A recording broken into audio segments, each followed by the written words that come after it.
एक गांव में राजन नाम का एक आदमी अपने बेटे चिंटू के साथ रहता था। राजन पढ़ा लिखा नहीं था, जिस वजह से उसे कहीं अच्छी नौकरी नहीं मिली थी। राजन गन्ने का रस बेचकर अपने परिवार की गुजर बसर किया करता था, लेकिन वो अपने बेटे चिंटू को अच्छी शिक्षा देना चाहता था। इसीलिए उसने गांव के पास के स्कूल में अपने बेटे चिंटू की एडमिशन करा रखी थी। चिंटू बड़े ही लगन से स्कूल में पढ़ाई किया करता था और छुट्टी होने पर वो अपने पिता के साथ गन्ने का रस बेचने में उनकी मदद करता था। एक दिन जब चिंटू स्कूल से वापस घर आ रहा था तो उसने देखा कि स्कूल से घर जाने वाला रास्ता बंद हो गया था, क्योंकि वहाँ पर एक बहुत बड़ा पेड़ आकर गिर चुका था। इसीलिए उसे अब जंगल के रास्ते से जाना पड़ रहा था। ओहो, अब तो बांस के जंगल वाले रास्ते से जाना पड़ेगा। लेकिन चिंटू जब बांस का जंगल पार करके शहर की ओर पहुंचा तो उसने वहां पर एक आइसक्रीम के ठेले पर कुछ बच्चों को आइसक्रीम खाते हुए देखा। चिंटू को आइसक्रीम खाने का बहुत मन किया, लेकिन उसके पास पैसे नहीं थे। तो उसने सोचा कि वो अपने पिता के पास जाकर आइसक्रीम खाने के लिए कहेगा। अगले दिन चिंटू छुट्टी होने के कारण अपने पिता के साथ गन्ने का रस बेचने जाता है, और जब शाम को वो घर वापस आ जाते हैं तो चिंटू की नज़र ठेले पर पड़ी बर्फ और बचे हुए गन्ने के रस पर पड़ती है।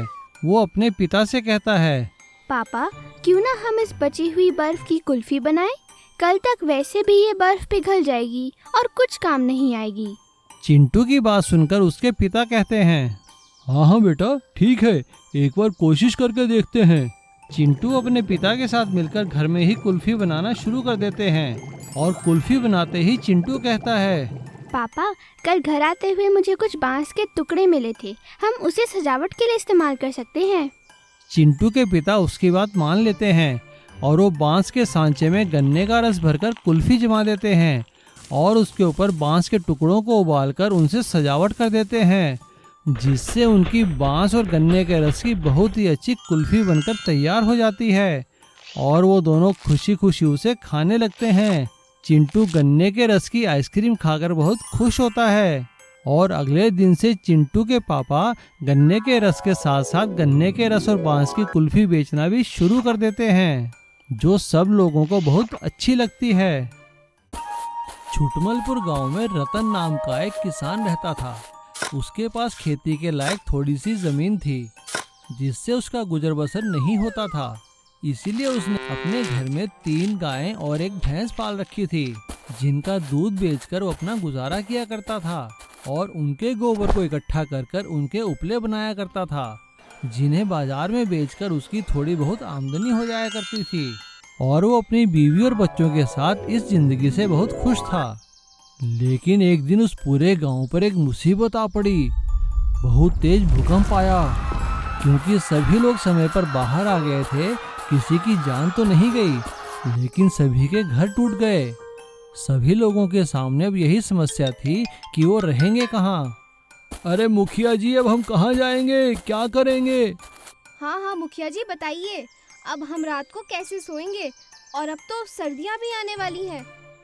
सभी गांव वालों की बात सुनकर मुखिया ने उनसे कहा, भाई देखो, जो तुम्हारे साथ हुआ है वो मेरे साथ भी हुआ है। मैंने सरकार से गुहार की है, वो जल्द ही हमारे रहने और खाने का इंतजाम करेंगे। और मुखिया के कहने पर सरकारी मदद जल्द ही उनके पास आ जाती है और उन्हें रहने के लिए टेंट, तंबू और खाने के लिए सामान दिया जाता है। सभी गांव वाले सरकार द्वारा दिए गए टेंट और तंबुओं में रहने लगते हैं। सरकार उन्हें जल्द ही उनके मकान बनाने का आश्वासन भी देती है। लेकिन कुछ ही दिनों में भयंकर सर्दियां पड़ने लगती है। लेकिन टेंट और तंबू में रहने के कारण उन लोगों को काफी सर्दी लग रही थी।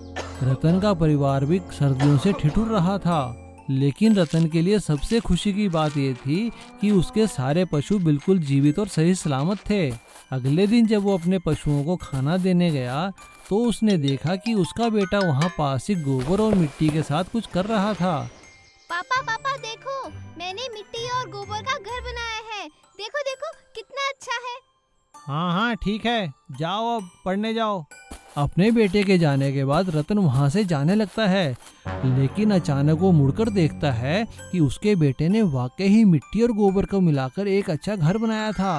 अपने बेटे द्वारा बनाए गए खिलौना घर को देखकर रतन के मन में एक आइडिया आता है।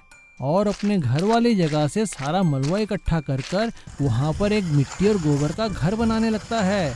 सभी लोग उसका मजाक उड़ाते हैं, लेकिन रतन किसी की नहीं सुनता और वो मकान बनाना जारी रखता है।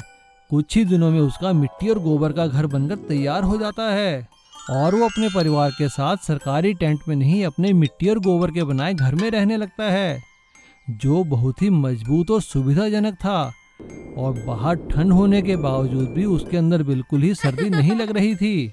अब धीरे धीरे पूरे गांव वाले उसका मकान देखने आने लगते हैं और सभी उससे अपने लिए मिट्टी और गोबर का घर बनाने को कहते हैं।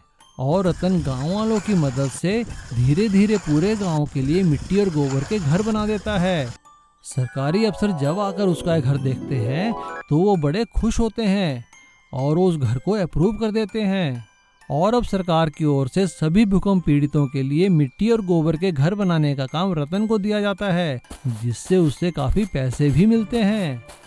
एक गांव में विनोद नाम का एक आदमी रहता था। वो बहुत ही गरीब था। उसके पास खेती के लायक अपने बुजुर्गों की दी गई थोड़ी सी जगह थी। वो उसी में काम करके अपने परिवार का गुजारा किया करता था। उसकी आधी से ज्यादा जमीन बंजर थी, इसीलिए उसका गुजारा बहुत मुश्किल से चला करता था। उसकी बीवी और बच्चे हमेशा उससे शिकायत करते रहते थे। अजी ऐसे कैसे गुजारा चलेगा, बच्चे बड़े हो रहे हैं, कोशिश करके तो देखिए, हो सकता है बंजर जमीन पर भी अनाज उग जाए। तुम ठीक कह रही हो रमा, मैं कल ही वहाँ पर कोशिश करता हूँ, शायद हमारी किस्मत ही खुल जाए। अगले ही दिन से विनोद ने अपनी बंजर जमीन पर काम करना शुरू कर दिया। वो रोज खुदाई के औजार ले जाकर अपनी बंजर जमीन को फोड़ने लगा और वहाँ से पत्थर आदि साफ करने लगा। उसकी यह हरकत देखकर गांव के सभी लोग उसका मजाक उड़ाने लगे। एक दिन जब गांव के जमींदार वहाँ से गुजरे तो उन्होंने भी उसका मजाक उड़ाते हुए विनोद से कहा, अरे ओ विनोद वाह, ये क्या कर रहा है तू? अबे इस धरती पे कुछ नहीं उगने वाला, इसीलिए तो हमारे बुजुर्गों ने ये जगह तुम्हारे बुजुर्गों को दे दी थी। काहे अपना दिमाग खराब कर रहा है? आप बात तो ठीक कह रहे हैं जमींदार साहब, लेकिन शायद क्या पता यहाँ पर खेती हो जाए। अरे ठीक है भैया, जो तुम्हारी मर्जी चाहे करो। विनोद को उस जगह पर मेहनत करते काफी समय हो गया। एक दिन सुबह जब वहाँ पर खुदाई करने लगा, तभी अचानक उसे ऐसे लगा कि जैसे उसका कुदाल किसी लोहे से टकराया है। अरे ये आवाज कैसी? विनोद आवाज वाली जगह से पत्थर हटाने लगा और जैसे ही उसने वहाँ से पत्थर हटाए तो वो देखकर हैरान रह गया। उस धरती के नीचे एक काला तवा दबा हुआ था। अरे ये क्या तवा? चलो निकाल कर देखता हूँ, खाना पकाने के ही काम आएगा। विनोद ने वहाँ से उस तवे को निकाला और घर आकर अपनी बीवी रमा को सारी बात बताई। ये हमारे बुजुर्गों की निशानी है, मैं तो इसे संभाल कर रखूंगा। और ऐसा कहकर जैसे ही विनोद उस तवे को एक साइड में रखने लगा, तभी तवे से आवाज आई, विनोद। अरे ये तवा तो बोलता है। हाँ विनोद, मैं एक जादुई तवा हूँ। अगर तुम मुझ पर अनाज का एक दाना रखोगे तो उस दाने की लाखों रोटियां बन जाएंगी। ऐसा सुनते ही विनोद ने उस तवे को अपने आग जलाकर उसके ऊपर रख दिया और थोड़ा सा आटा लाकर उसके ऊपर रखा। देखते ही देखते वहां रोटियों का ढेर लग गया। ये देखकर विनोद और उसकी बीवी हैरान रह गए। अब उन्होंने सब्जियां काटकर उस पे रखी तो वहां पर पकी हुई सब्जियों का ढेर लग गया। विनोद और उसके परिवार ने खूब सारी रोटियां खाई और बाकी रोटियां पूरे गांव वालों को खिला दी। अब उनके दिन बदल चुके थे। विनोद ने गांव के बाहर सड़क पर एक ढाबा खोल दिया और उस जादुई तवे की बदौलत सबको पेट भरकर खाना खिलाने लगा। और वो खाने के बदले किसी से पैसे नहीं मांगता था, जो जिसके मन में आए वो ले लेता था, क्योंकि जादुई तवे की यही शर्त थी कि वो बिना स्वार्थ के उसका इस्तेमाल करेगा। विनोद, अगर तुम मेरा ऐसे ही इस्तेमाल करोगे तो मैं तुम्हें हमेशा तरक्की और समृद्धि दूंगा, समझे? Noodles versus paratha competition. Jamalpur गांव में किशोर और अनीता अपने परिवार के साथ रहते थे। गांव के बाजार में उनकी परोंठों की बड़ी पुरानी दुकान थी, जिसमें वो बड़े ही स्वादिष्ट परोंठे बनाकर बेचा करते थे। उनका काम सही चल रहा था। उनके बनाए परांठों की सभी लोग तारीफ करते थे। हो भी क्यों ना, क्योंकि वो बड़े ही साफ सुथरे ढंग से बड़े ही स्वादिष्ट परांठे बनाते थे और उन्हें देसी घी, मक्खन या दही के साथ खिलाया करते थे। अरे भाई किशोर, एक गोभी का परांठा तो देना। हाँ हाँ सर, ये लीजिए, बस अभी लाया गर्मा गर्म परांठा। अरे भाई किशोर, मुझे एक पनीर का परांठा। जी बिल्कुल, आपके लिए अभी पनीर का पराठा लेकर आते हैं। दोनों मियाँ बीवी बड़ी ही मेहनत और ईमानदारी से अपना काम किया करते थे, लेकिन गांव का एक लड़का नंदू उनके काम से बहुत जला करता था। वो चाहता था कि उनका काम बंद हो जाए।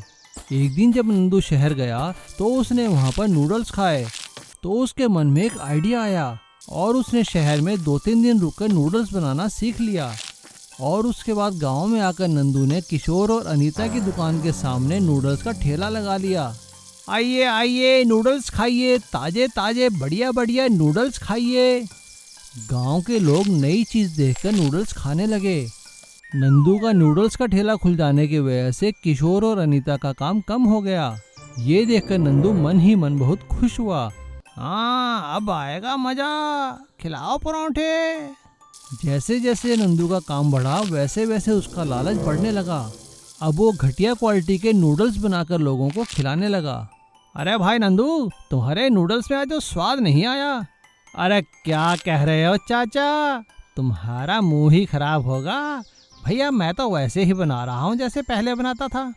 और शिकायत करने पर वो लोगों से बदतमीजी से बात करने लगा। किशोर और अनीता को ये सब देखकर बहुत गुस्सा आया और किशोर ने नंदू को समझाते हुए कहा, भाई नंदू देखो, तुम वाकई ही बहुत स्वादिष्ट नूडल बनाते थे, लेकिन अब तुम्हारे नूडल्स का स्वाद अच्छा नहीं रहा। भाई अपना काम जरा सही ढंग से करो। अबे तू कौन होता है मुझे समझाने वाला?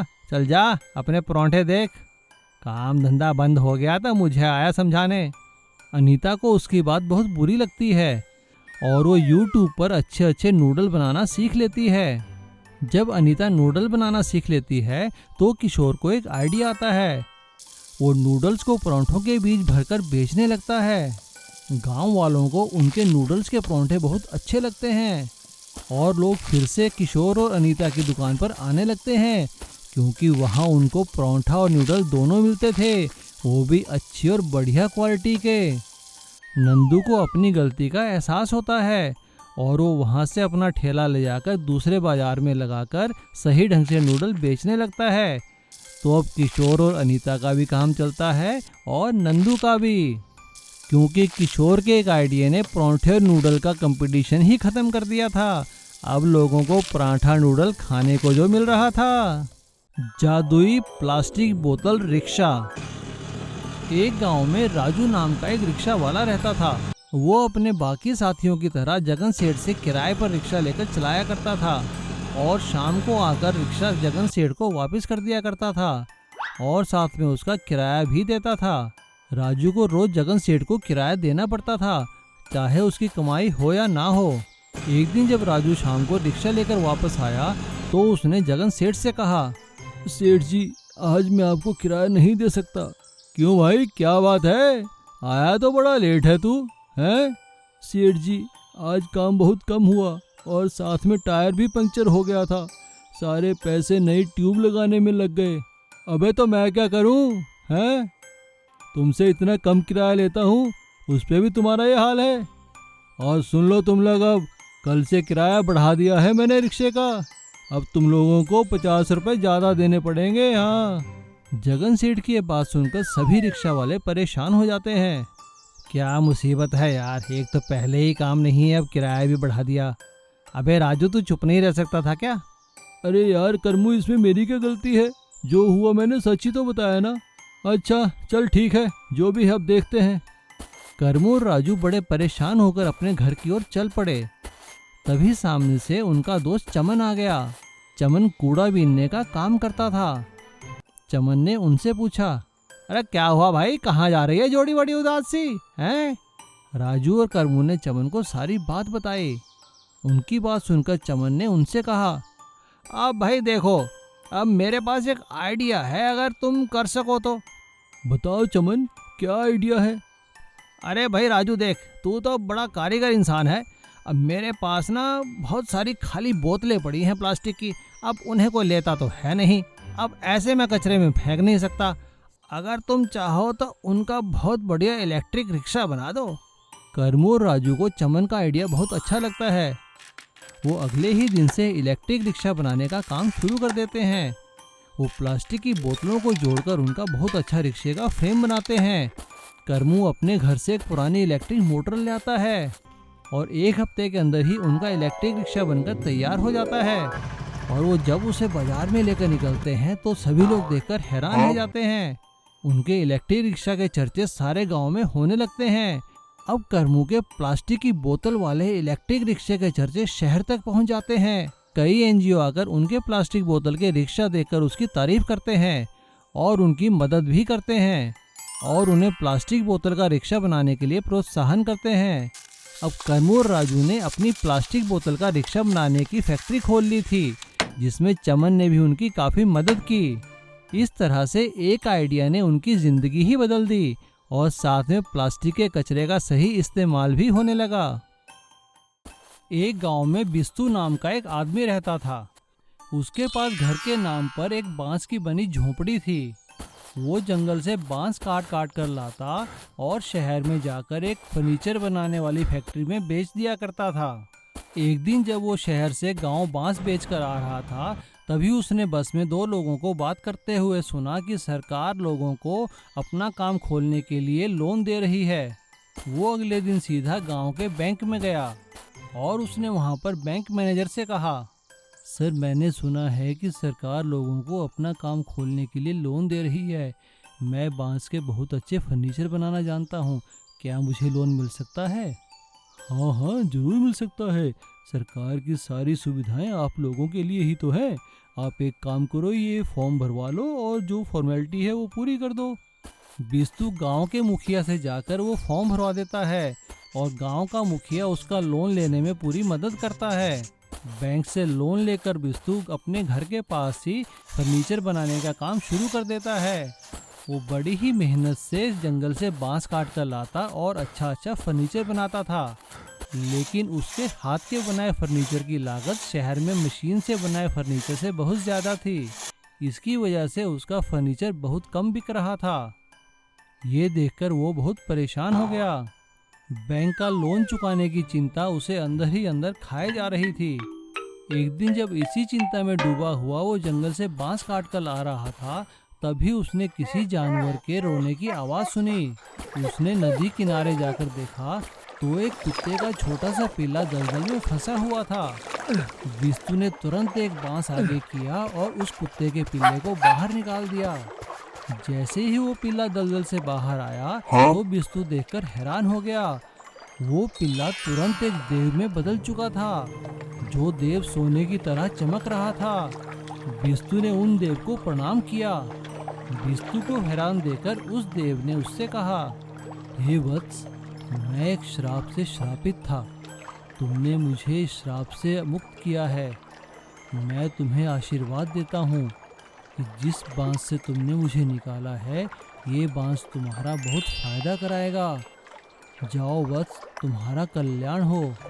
ऐसा कहकर वो देव वहाँ से गायब हो जाते हैं और बिस्तु उस बांस को अपने गट्ठर में दोबारा बांधकर अपने घर आ जाता है और उस गट्ठर को अपनी फैक्ट्री में रखकर मन ही मन सोचने लगता है, न जाने क्या आशीर्वाद दिया है उस देव ने। ये भला बांस मेरा क्या फायदा करेगा? मेरे पास तो ऐसे बांस बहुत सारे जमा हैं। यही सोचता सोचता बिस्तु सो जाता है, लेकिन वो सुबह उठकर अपनी फैक्ट्री को देखकर हैरान हो जाता है। उसकी पूरी फैक्ट्री और घर सोने की तरह चमक रहा था। वो फैक्ट्री के अंदर जाकर देखता है तो उसका पूरा फर्नीचर सोने का बन चुका था। लगता है ये देव का ही चमत्कार है। क्यों ना मैं सारा फर्नीचर जाकर शहर जाकर बेचूं। ये गोल्डन कलर देखकर तो शहर में मेरा फर्नीचर हाथों हाथ बिक जाएगा। वो जैसे ही अपना फर्नीचर लादकर शहर पहुंचा, तभी अचानक एक सुनार की नज़र उसके फर्नीचर पर पड़ी। अरे भाया, ये सोना कहाँ लेकर जा रहे हो? इधर लाओ इधर। क्या कहा, सोना? हाँ भाया, ये सोना है, सोना। और वो सुनार उससे सारा सोना खरीद लेता है। बिस्तु को बहुत पैसे मिलते हैं और अब सोने के बांस के घर की वजह से बिस्तु की किस्मत चमक चुकी थी। बिस्तु ने उस देव का धन्यवाद किया और अपने परिवार के साथ सुखी सुखी रहने लगा।